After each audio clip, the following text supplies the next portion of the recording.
Yes, once again guys, sa mga viewers ko po na nanonood dyan, so samahan niyo po ako at mag-harvest po tayo ng eggs ulit. So tara na po at para makita niyo po yung aking ginagawa tuwing umaga at hapon po. So tara na po guys, salamat po sa lahat po ng mga viewers kong nanonood. Salamat po, God bless po.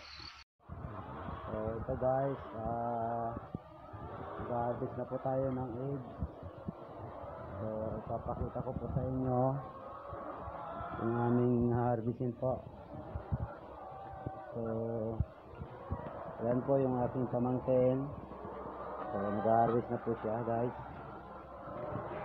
Ganyan po yung pag-harvest po ng eggs po. Kailangan po nakasalansan po yung paglalagay dun po sa tray po. Kailangan po yung matulis po dapat po sa baba para hindi po siya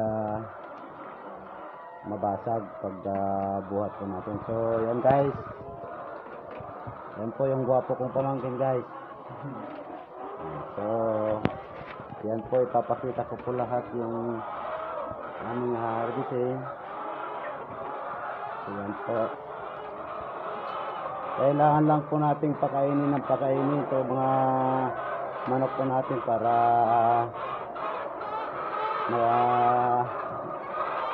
maitlog pa sila ng marami. So yan guys,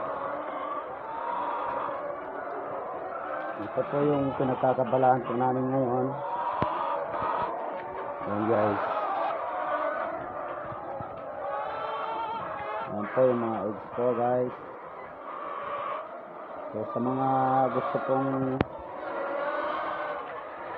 mag-alaga ng manok at gawing poultry, yan po, ganito po yung aming ginagawa. At kung gusto po ninyong mag-alaga, nakapareho po namin.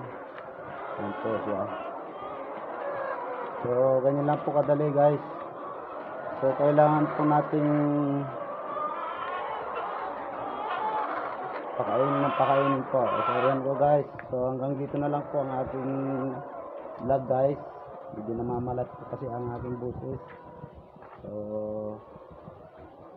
have a nice day guys. Salamat po sa panonood.